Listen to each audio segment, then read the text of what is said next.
Hi, kids. Today we're going to tackle something that we've been trying to do for a while now. We're basically going to replace everything I think can fail due to rubber breakdown up to the power steering rack. I've got a few of these little bottles of Acura, Honda. Acura and Honda are the same company, so their fluid is the same fluid, and they're pretty adamant about the fact that they want you to use their fluid and their power steering system. So these hoses are the original hoses, and we're going to replace those, both of these. We're going to rebuild this power steering pump. There's another hose back here that connects these steel lines to the power steering rack. Start with this hose. Had a feeling it'd do that. See how that's starting to mushroom and break down and crack on the ends? That's going to fail probably soon. I'm saving these clamps because I like these better than the screw type that came with these aftermarket hoses. I'm not a big fan of these. I mean, they'll work, and if you don't have any other option, by all means use them. But I prefer this because it doesn't over tighten. You really shouldn't leave hydraulic fluid on your belts for too long because it'll break it down. These belts do not like to encounter petroleum products. It is a petroleum product, and oil of various types will cause it to break down.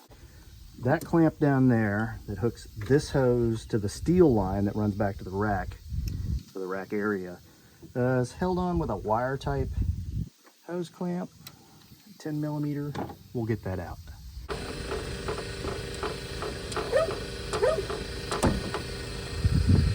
Try to pull this up.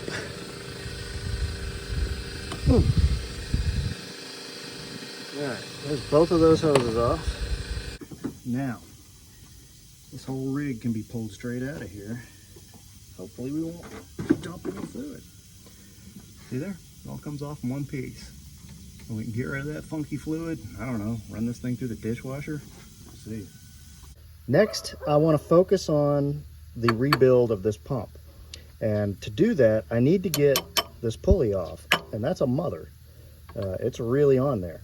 So I want to do this. I want to remove this nut and get this pulley off while it's bolted in the car, because that's going to kind of act like a vise and help me hold all this stuff in place. So this is a bit out of an air hammer. You could use, say, an extension off your ratchet. Actually, that's what I'll use. I'm going to wedge this in here. And then this may say 3/4, but it's actually a 19 millimeter. Don't question me. I'm the guy with the YouTube channel, so I must know what I'm talking about. Get the idea? That's going to wedge this.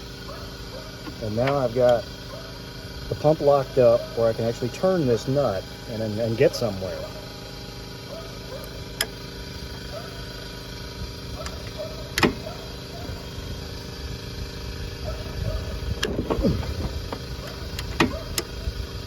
That's how I do that.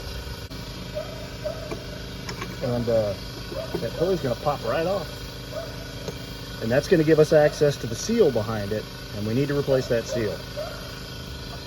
This is going to come off a little more violently than I want to. Let me go ahead and pop that belt off. There's 14 millimeter. Take this 17 millimeter, hook it to that wrench. Whoops. That takes the tension off the belt, gives us enough room to pull this belt off. I might just pull the whole pulley off. There's the belt, the pump. See there? It's not tricky. I've had people tell me that they have a lot of trouble with this, and I actually think that there's a couple of different slight variations in the lengths of some of these belts that lead people to have problems. Okay, next step is to remove these two bolts and take this high pressure line off. These are also 10 millimeter. Oops, got dirt in my socket. You just pull this line out, tuck it up here somewhere so it doesn't leak everywhere. Now we're at the point where we're ready to take the power steering pump off the car. There's two bolts that hold it in. One of them's down here. If you can see that, it's a 12 millimeter. That's a 12 millimeter. Pop those two out and you'll be ready to go.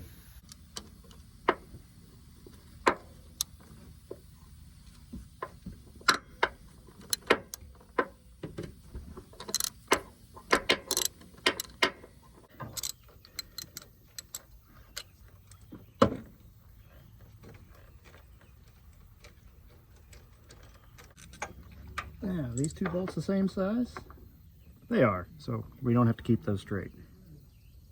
There is our power steering pump, kids. Ain't it something? Probably fit in your pocket. All right, start us a little tailgate rebuild here.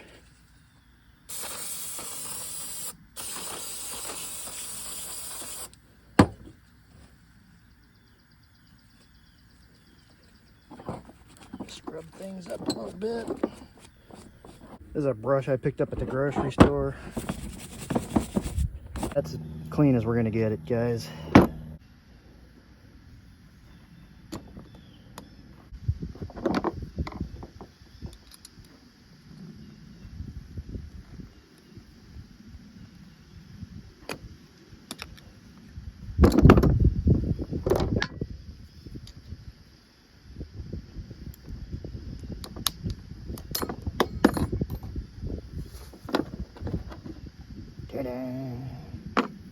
All right, take these 412 millimeters out. All right.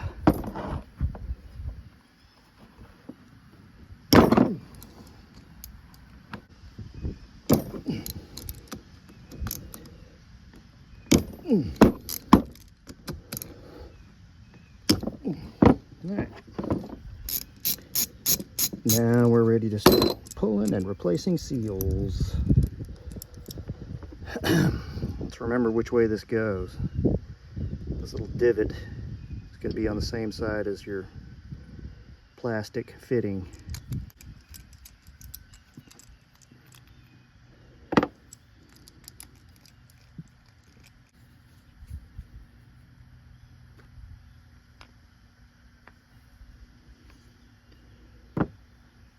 There's your system. It's a vane pump. We're going to replace this O-ring, that O-ring, whatever else we can figure out here. So these are the vanes. Go in your pump. Don't really want to mess with those too awful much.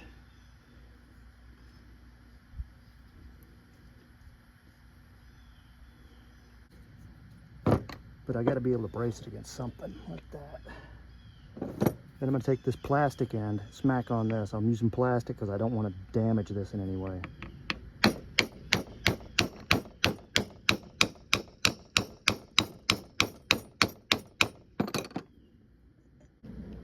See there, it's coming right out. The reason that I want to take this out, it's not because the bearing's bad, it's because behind this bearing is a seal. It's part of our rebuild kit, and I'd like to replace it.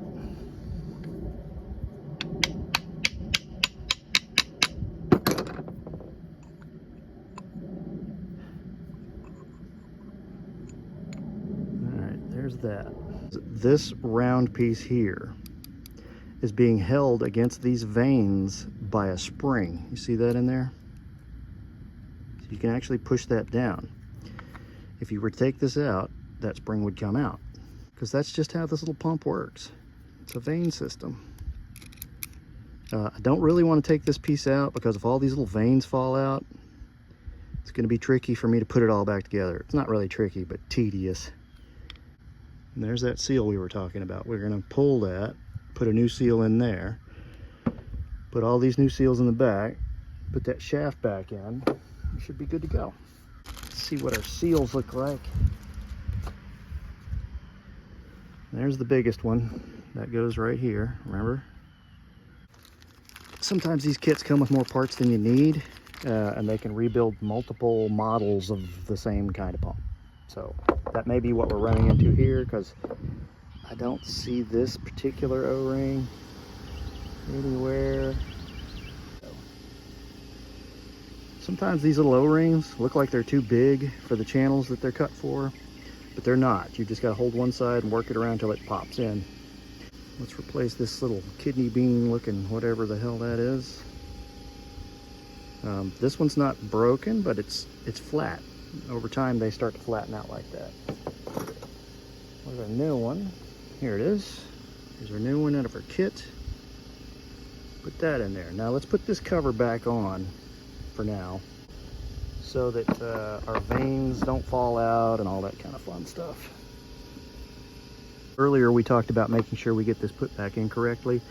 It looks to me like this dowel pin is designed to keep you from idioting up your system. So there's that. I'm going to put 2 of these bolts back in just to hold things together.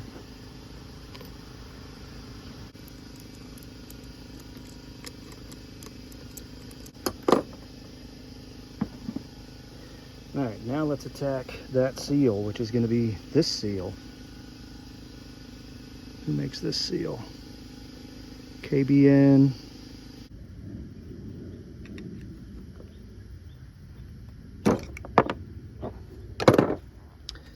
There's the seal. Clean this out.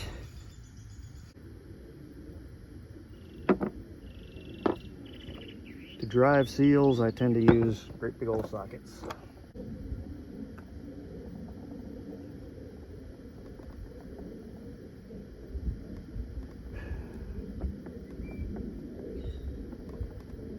Actually, I can push that one in with my fingers. Yeah. Voila. All right, voila. There's our new seal. Now we can put that shaft back in. Where'd I put the shaft? Where is it? Oh, there it is. There's no more seals on there. Bearing feels good. That spline doesn't line up, but it will. Just work that in there. Work it around a little bit and it'll start to try and fall in. Now we've got to drive this back in. Don't wail on this, just tap, tap, tap. We do that till we can see the snap ring groove again. Once the snap ring groove is clear of the top of the bearing, then we're ready to put the snap ring back in.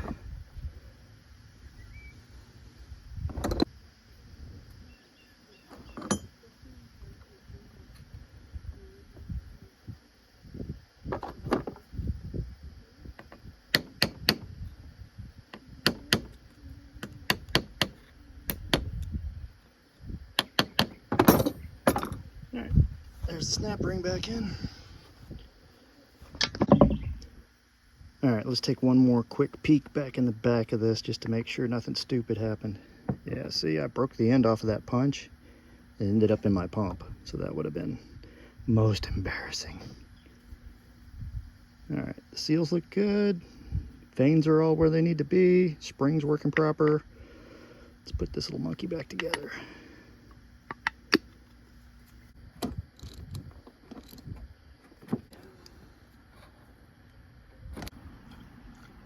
Next thing I want to do is replace this great big long rubber hose. So we want to unhook it at that end, unbolt it at that clamp right there, and replace it on the end of this steel line. And once that's done, I can start putting everything back together.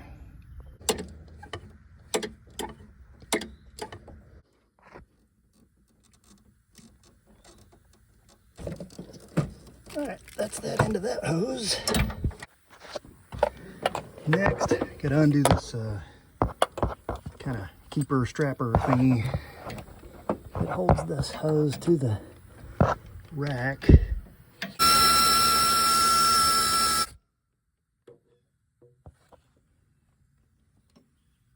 Now I'm gonna get that last one with this wobble-headed wrench. This would have been easier if I'd have put it up on ramps and done it from the bottom, but I didn't, and now the car's disassembled and I don't want to run it with the belt off. I ended up going underneath and just pulling this off from right behind the passenger side wheel. Far easier than trying to go over the top. You can actually get a pull on it instead of shoving around on it. And now that hose should come right out. Let me put the new one in. See that little plastic clamp? That's just holding it. That's just holding the hose in place so it doesn't rub against anything and get a hole in it. They're a little tricky to get loose, but the way I typically do them is take a screwdriver and push them to the side, and they'll usually pop apart.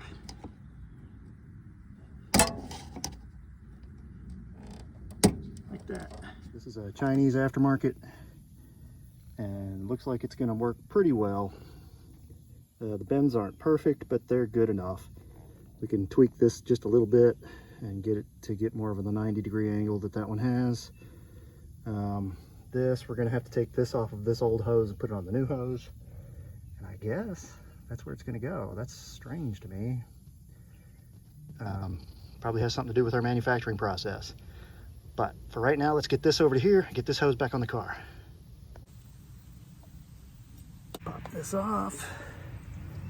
Put this on so we can put our, whatever the hell you call that, on there. Slide it over both of these and make sure we get enough room to put this clamp back on.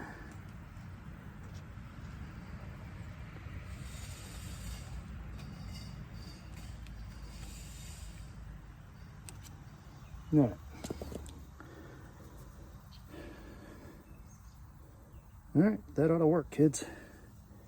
Let's take this piece and screw it all the way in. Then we hook it on the two little nubs.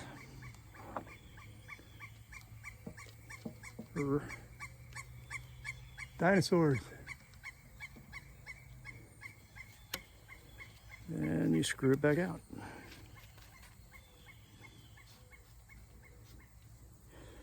And then when we get it on the car, we'll screw it out even more. It'll squish that even more. Things will get tight. It's gonna be great.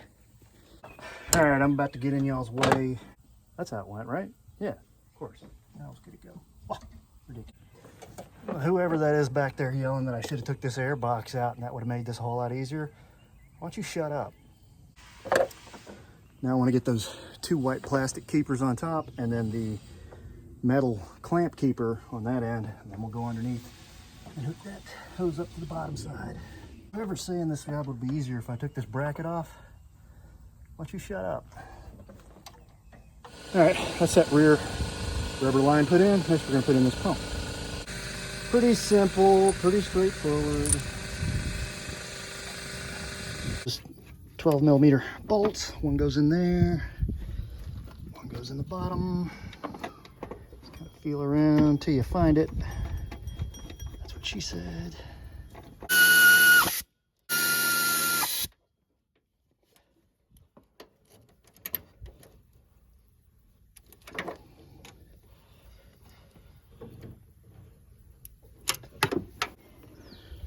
Pull it. All right, it's the same method as before. Lock that down, put your 19 millimeter on there.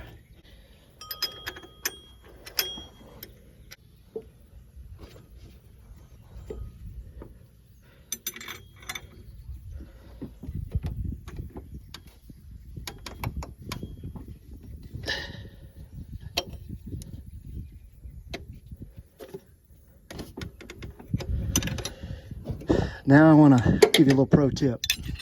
When you've got this belt back on, don't ever start the car until you've gone and made sure that the belt is between the grooves on every one of these pulleys.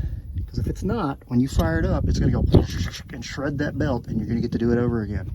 And a new belt is harder to put on than an old belt. Two 10 millimeter bolts. And I went ahead and decided to leave the O-ring on this one because I just put it in a few months ago. And it was a Honda OEM. And the new one I've got is Chinese, and it's probably fine. But I'm going to go ahead and leave my Honda OEM because it's not causing a problem. If it does start leaking, what do you know? I've got a bunch of spares now.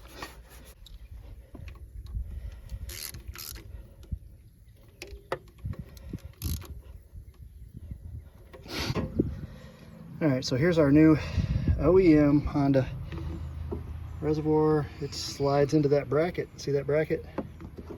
Just slides in there. These are cheap. They're like 20-something bucks, even from Honda, if you buy them online. And the reason they're cheap is because they're common. They're used on a lot of different Honda cars, and they're still in production, is what I'm getting at. Put our hose clamps back on, the ones that I like. This goes on this side of the reservoir. So take this one down, California way. Oops, turn that bracket up, clamp a little bit where it'll be easier to get to once I put it on. All right, there's that clamp. Now let's do this clamp.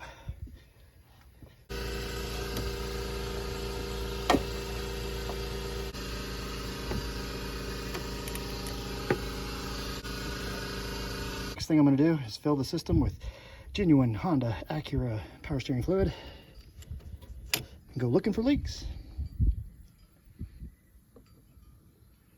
I've got about 3 bottles of this. The entire system, I think, takes maybe 4 or 5 bottles. I can't remember. But I didn't drain the whole system, so I can't really pump that much back into it. All right, so what I'm going to do now is fire up the motor and crank this thing back and forth a few times. You're going to be listening and watching to see what that level does and what the system sounds like, and look for, I don't know, stuff spraying out maybe.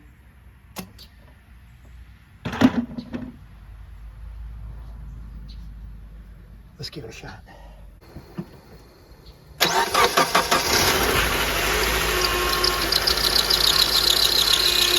it sucked all that down quick.